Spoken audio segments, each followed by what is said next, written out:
ముందస్తుగా మురిపించిన వర్షాలు కీలక సమయంలో ముఖం చాటేయడంతో తెలంగాణలో వాతావరణం వేసవిని తలపిస్తోంది.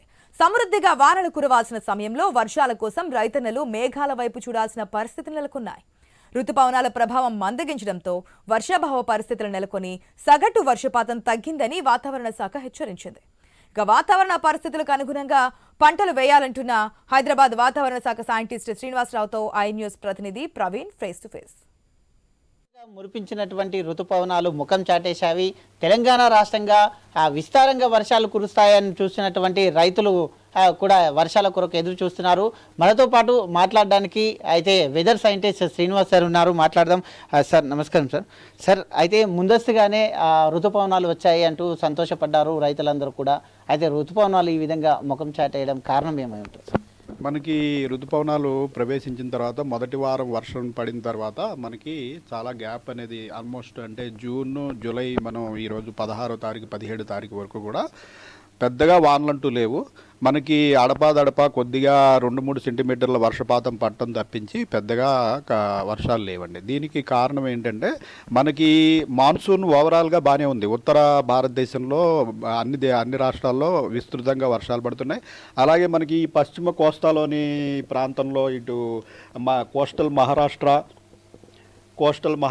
కోస్టల్ కర్ణాటక మన ఈ తీరంలో కూడా చాలా మటుకు వర్షాలు పడుతున్నాయి. ఓన్లీ తెలంగాణ దాని పరిసర ప్రాంతాల్లో ఉన్న కోస్తా ఆంధ్ర తీరము, అలాగే తెలంగాణకు ఆనుకుని ఉన్న మహారాష్ట్రలోని కొన్ని ప్రాంతాలు, మధ్యప్రదేశ్లోని కొన్ని ప్రాంతాలు, ఈ ప్రాంతాల్లో మనకి వర్షాలు లేవు.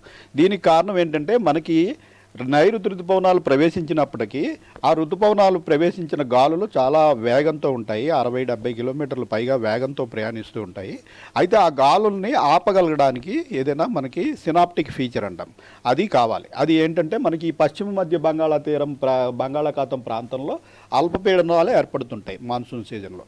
అల్పపీడనం ఏర్పడినప్పుడు ఏమవుతుందంటే ఈ స్ట్రైట్గా పోయే గాలులు ఇక్కడ అపసవ్య దిశలో తిరగడం ప్రారంభిస్తాయి. సో ఇక్కడ అపసవ్య దిశలో తిరగడం ప్రారంభించినప్పుడు మనకి ఈ గాలుల యొక్క వేగంను కొంతవరకు నిరోధించబడుతుంది. జస్ట్ లైక్ మనం వెహికల్లో వెళ్తున్నప్పుడు టర్నింగ్ తిరిగితే ఎలాగైతే మనం వేగం తగ్గించుకుంటామో ఇది కూడా ఇక్కడ టర్న్ అవుతుంది. కాబట్టి మనకి ఈ వెనకాల వచ్చే గాలులన్నిటికీ కూడా వేగం తగ్గి ఆ మాయిశ్చర్ అక్యుములేషన్ అనేది మీద ఈ ల్యాండ్ మాస్ మీద అవటం వల్ల అక్కడ క్లౌడింగ్ ఏర్పడి వర్షాలు పడుతూ ఉంటాయి.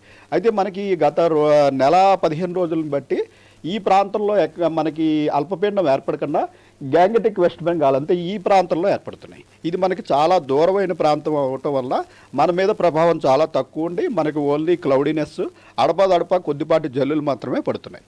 ఇది కారణం అండి. మెయిన్గా గాలుల తీవ్రతనే కారణం అని ఏమన్నా ఇదా? గాలుల తీవ్రత ఎప్పుడు ఉంటుందండి. మనకి మాన్సూన్ విండ్స్ ఏంటంటే మనకి దక్షిణార్ధగోళం సదరన్ హెమిస్ఫియర్లో పసిఫిక్ మహాసముద్ర ప్రాంతం నుంచి బయలుదేరి కొన్ని వేల కిలోమీటర్లు ప్రయాణించి భూమధ్య రేఖ దాటుకొని మన భారతదేశానికి వస్తాయి. సో అంత వేగం లేకపోతే ఇక్కడికి చేరలేవు. సో వేగం అనేది ఎప్పుడు ఉంటుంది. అయితే ఆ వేగాన్ని నిరోధించడానికి మనకి అప్పుడప్పుడు లో ప్రెషర్స్ ఏర్పడతాయి. లో ప్రెషర్ ఏర్పడినప్పుడు ఏమవుతుందంటే అపసవ్య దిశలో ఆ లో ప్రెషర్ చుట్టూ గాలి తిరగడం వల్ల ఒక 4-5 రోజులు దాని ఎఫెక్ట్ ఉంటుంది. ఆ 4-5 రోజులకు కూడా మనకి విస్తృతంగా వర్షాలు పడుతూ ఉంటాయి. అయితే ఈ ఫినామినా మనకి ఇప్పుడు రాలేదు. అయితే ఈ లో ప్రెషర్స్ కూడా ఎందుకు ఏర్పడతాయంటే మనకి ఈ ల్యాండ్ మాస్కి సముద్రంకి ఉన్న టెంపరేచర్ డిఫరెన్సెస్ వల్ల మనకి లో ప్రెషర్స్ ఏర్పడుతుంటాయి. మెయిన్గా చూసుకోండి సార్, తెలంగాణలో ఇంత వర్షాభావ పరిస్థితులు రావడానికి కారణం ఏమై ఉంటుంది?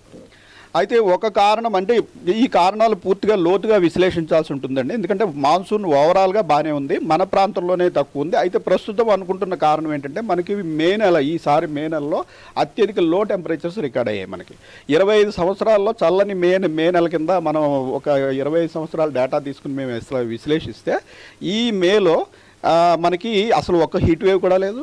మనకి టెంపరేచర్లు ముఖ్యంగా నార్త్ తెలంగాణలో అత్యంత వేడిమి ఉండే ఆదిలాబాద్ ఆ ప్రాంతంలో నార్మల్ టెంపరేచర్ కంటే 9 నుంచి 10 డిగ్రీలు కూడా తక్కువ నమోదయ్యాయి. సో మనకి మే నెలలో వేడిమి ఎక్కువ ఉన్నట్టయితే యాక్చువల్గా ఏంటంటే మాన్సూన్ రాకకు కూడా అదే కారణం. మాన్సూన్ మనకి దక్షిణార్ధగోళంలో ఉన్న గాలులు ఇక్కడి వరకు రావడానికి కూడా రాజస్థాన్ ప్రాంతంలో విపరీతమైన వేడి ఉండి ఇక్కడ ఒక లో ప్రెషర్ క్రియేట్ అయ్యి ఆ దక్షిణార్ధగోళంలో పసిఫిక్ సముద్ర ప్రాంతంలో హై ప్రెషర్ ఉండటం వల్ల ఈ రెండింటిని ఈక్వల్ చేయడానికి అక్కడి నుంచి ఇక్కడికి విండ్స్ వస్తూ ఉంటాయి. అయితే మనకి ప్రస్తుతం అనుకుంటున్నది ఏంటంటే ఇక్కడ మనకి మే నెలలో పెద్దగా టెంపరేచర్స్ లేనందువల్ల ఇక్కడ ఏర్పడకుండా కొంచెం పైన ఏర్పడుతున్నాయి. అది మనకి దూర ప్రాంతం అయినందువల్ల ప్రస్తుతం మనకి వర్షాలు తగ్గినట్టుగా భావిస్తున్నాం. సార్ మెయిన్గా చూసుకుంటే అయితే ఆదిలాబాద్లోనే ఎక్కువగా వేడిగా ఉంటుంది కాబట్టి అక్కడే సమృద్ధిగా ఉన్నాయి, సగటుగా వర్షాలు కురుస్తున్నాయి. మరి తెలంగాణలో మిగతా జిల్లాల పరిస్థితి ఏంటి? అంటే ఆదిలాబాదులో ఏంటంటే జనరల్గా ఫారెస్ట్ కవరు ఇది ఎక్కువ ఉండటం వల్ల జనరల్గా మనకి వేసవకాలంలో థండర్ స్టార్మ్స్ అయినా వర్షాకాలంలో వర్షాలైనా ఆదిలాబాదు ఆ ప్రాంతంలో ఎక్కువగానే పడుతుంటాయి. అయితే మనకి ప్రస్తుతం రాగల 3-4 రోజుల్లో కొద్దిగా మనకి చేంజ్ కనిపిస్తుంది. ఇక్కడ మనకి ఈ కోస్తా ప్రాంతంలో మనకి గాలులు మలుపు తిరగడము, ఒక సర్క్యులేషన్ ఏర్పడే అవకాశము కనిపిస్తుంది. దీనివల్ల ఏంటంటే కొంచెం మళ్ళీ గాలుల వేగం తగ్గి మళ్ళీ మనకి మాయిశ్చర్ అక్యుములేషన్ అయితే మన తెలంగాణలో రాగల 3-4 రోజుల్లో భారీ వర్షాలకి ఛాన్స్ ఉందని చెప్పి ఒక 5-6 జిల్లాలకి భారీ వర్షాలు, మిగిలిన అన్ని జిల్లాల్లో చెదురుమదురుగా 2-3 సెంటీమీటర్ల వర్షపాతం పడే అవకాశం ఉందని మనం ఈ రోజు నుంచి వార్నింగ్ ఇవ్వడం జరుగుతుందండి. మెయిన్గా చూస్తే హైదరాబాద్లో చూసుకుంటే ఎలాంటి వాతావరణ పరిస్థితులు ఉంటాయి, జిల్లాలో చూసుకుంటే గిట్ట ఎలాంటి వాతావరణ పరిస్థితులు ఉంటాయి ఈరోజు రేపు ఎల్లుండి కూడా హైదరాబాద్లో లైట్ నుంచి మోడరేట్ రెయిన్ఫాల్కి అవకాశం ఉందండి. అయితే రేపు ఎల్లుండి ఇంచుమించుగా భారీ వర్ష స్థాయికి, అంటే భారీ వర్షం అంటే మనకి 7 సెంటీమీటర్లు దాటి 12 సెంటీమీటర్ల లోపు మనం భారీ వర్షంగా పరిగణిస్తాము. అయితే అరౌండ్ 6 to 7 సెంటీమీటర్స్ రేపు ఎల్లుండి రంగారెడ్డి జిల్లాలో అలాగే మెడ్చల్ మల్కాజిగిరిలో కూడా పడే అవకాశం రేపు ఎల్లుండి ఉంది. ఈరోజు నైట్ నుంచి కొద్దిగా మనకి పూర్తిగా మేఘావృతమై వర్షాలు పడే అవకాశం వచ్చే 2-3 రోజులు కూడా ఉందండి. అయితే ఇది వాతావరణ పరిస్థితులకు అనుగుణంగా పంటలు మార్పిడి కూడా చేసుకోవాల్సిన అవసరం ఉంటుంది అంటూ కూడా వాతావరణ శాఖకు చెందినటువంటి అధికారులు చెప్తున్నారు. అయితే హైదరాబాద్లో కానీ రంగారెడ్డి అండ్ హైదరాబాద్తో పాటు మరికొన్ని జిల్లాల్లో కూడా రేపు ఎల్లుండి వర్షాభావం అయితే ఉంటుంది అని చెప్తున్నారు. మాన్సూన్ ఏర్పడిన తర్వాత నుండి అయితే ఇప్పటి వరకు అయితే 18% కోల్పోయాము. కొన్ని జిల్లాల్లో మొత్తం టోల్గా 50% వర్షపాత లోటును కూడా కోల్పోయామంటూ కూడా చెప్తూ ఉన్నారు. వీడియో జర్నలిస్ట్ కృష్ణతో ప్రవీణ్, హై న్యూస్, హైదరాబాద్.